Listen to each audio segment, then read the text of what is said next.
Today, we will be testing the cap of the expansion tank in the car's cooling system. So, let's get started. We open the hood. I have a Slavuta car, but the testing principle is the same for all cars, even for different brands. Here is the cap of the expansion tank. When I open it, I hear a slight hiss, which means there is a little pressure in the system. But if you have a suspicion that it is faulty, then you need to test it. I had a problem where there were traces of tussle on the inner part of the hood, which, for some reason, was shooting directly from the cap, and the tank was completely filling up with liquid. This could be related to the car's cooling system, or it could be due to a blown cylinder head gasket. I replaced it, so there are no problems with that anymore. Now I will also check the cap. The level of antifreeze in the expansion tank is normal, between the minimum and maximum. But it is necessary to determine whether the cap is functioning. For the cap of the expansion tank, the most important indicator is the pressure activation of the cap's release valve.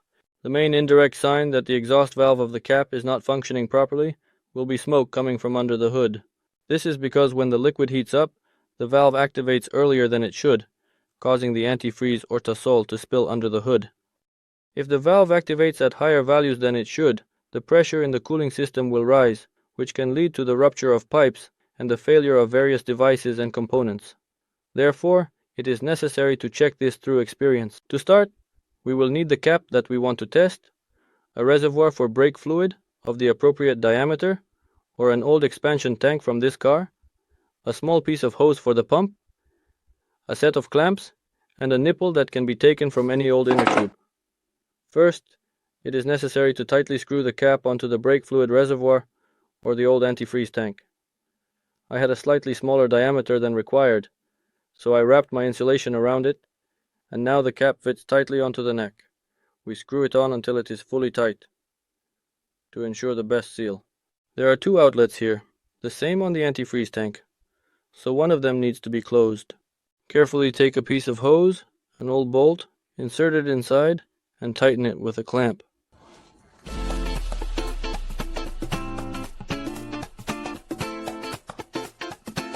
We measure approximately 5 centimeters, cut it, and put it on the outlet fitting of the expansion tank.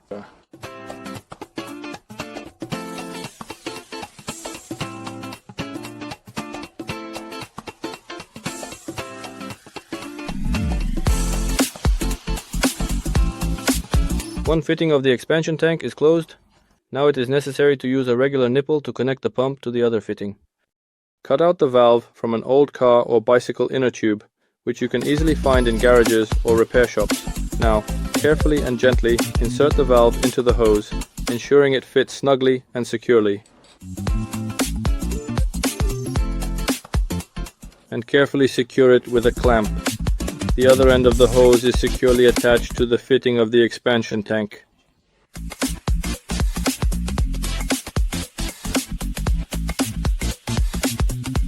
Now we just need to apply air pressure here and see when the valve will activate.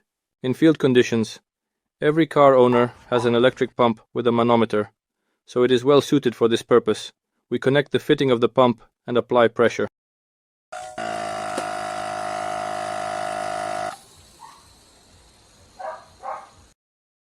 Thus, the test of the cap showed that the relief valve activates at 1.3 atmospheres, but then there is a sharp drop to 0. This means that this cap does not hold pressure. If you suspect that the cap is faulty, you can check it even while on the road. To do this, you need to connect the same pump, but to the car's cooling system. So, let's get started. For this, we remove the pressure fitting with the nipple from our homemade device. We don't need this for now. We also remove the overflow hose from the expansion tank.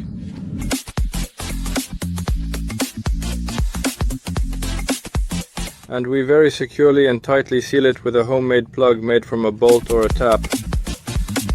And we carefully secure it with a clamp to thoroughly ensure that any air leakage is prevented whatsoever.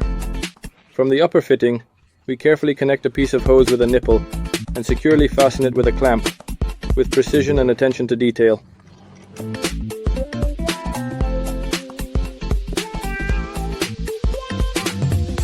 In this step, we will carefully connect the pump fitting to the nipple using the hose. Once securely attached, we proceed to pressurize it. We ensure all connections are tight and secure to prevent leaks. We then gradually increase the pressure, monitoring the system closely to ensure everything. The valve operated at 1.3 atmospheres. The pressure dropped slightly to 1 atmosphere to the working level and then stopped.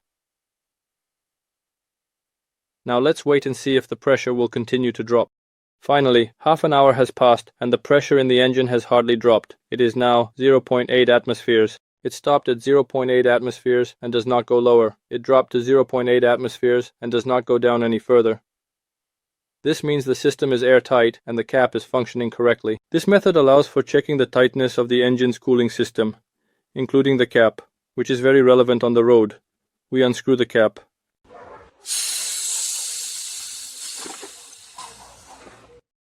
And the pressure drops to 0. For clarity, let's check a deliberately faulty cap to see how it works.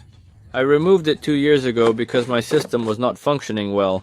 And we apply pressure.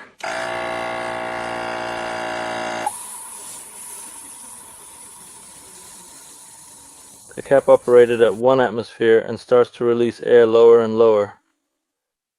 The pressure has already dropped to 0.2 atmospheres and is approaching 0.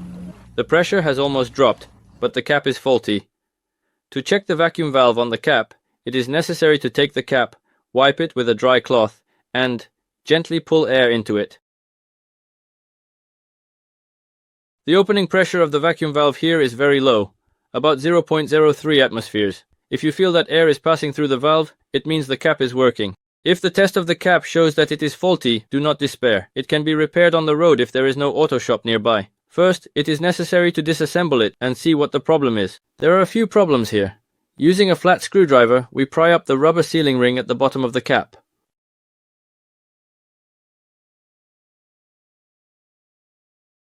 We check its integrity and look for any scratches, tears, or bends. After that, we use the same screwdriver to pry up the inner part of the cap, holding it with a finger to prevent it from popping out, as it is spring-loaded. Carefully remove the inner part, trying not to lose the springs. First of all, it is necessary to check the condition of the springs. There is a large spring here that works for pressure release. It is powerful. And there is a small spring,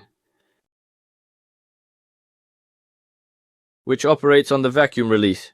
We check these springs to ensure there is no corrosion or external damage. Mine are in good condition, so there is no problem with this. After that, it is necessary to check the rubber sealing ring of the vacuum valve. It is made of durable rubber or silicone. There is a small groove on my rubber gasket from the seat of the vacuum valve. It needs to be removed. It is also necessary to check the surface of the rubber vacuum valve. It should be smooth. Here, I also have a small wear mark from the seat. It needs to be repaired. All other parts are made of plastic, so they can only be washed with a good cleaning solution using a brush or a paintbrush. If you don't have spare rubber gaskets, you can smooth them out. For this, I will use 3 types of sandpaper with different grits: 0, 1.5, and 1. For this, you will also need a mirror or glass and water. First, we will place the glass or mirror on a flat surface.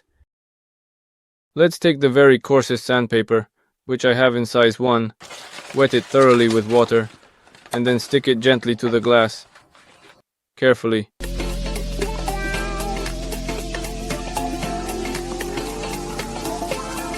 Now we take the rubber gasket, and using the side that is indented, we start rubbing it on the sandpaper in a figure 8 motion.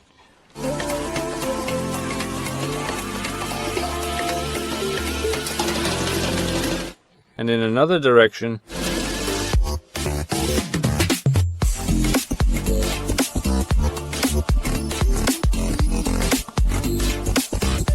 After this, it is clear that the surface has become a little smoother. Now, a different sandpaper can be used. Having removed the major defects on the rubber gasket, it is possible to polish everything finally with fine grain.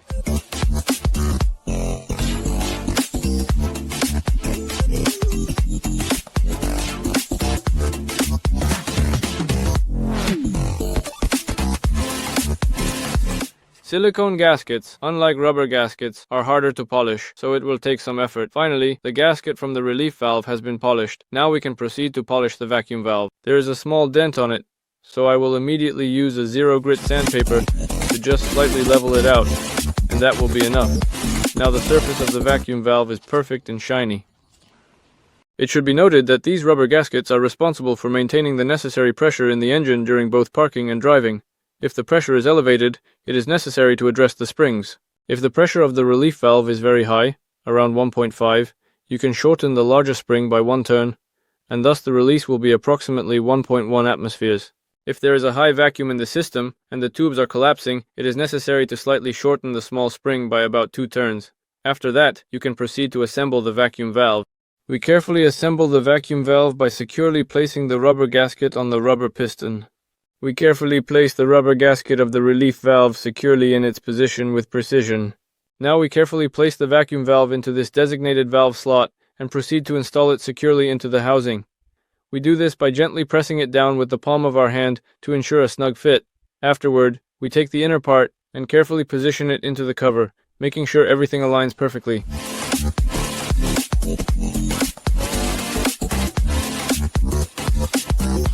Once the cover is securely fastened, we carefully position the rubber gasket. This step involves ensuring that the gasket is aligned correctly to maintain a proper seal, which is essential for preventing leaks. We very carefully and gently tighten it with a screwdriver, trying not to damage it. The cover is assembled. The cap on the car still needs to be tested. Let's carefully screw it on. We are gradually releasing pressure. It started slowly making a hissing sound at 1.2 atmospheres.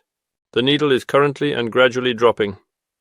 It's approximately about 1 now at this moment. There is no sharp decline, indicating that the cap is effectively functioning and operating as intended.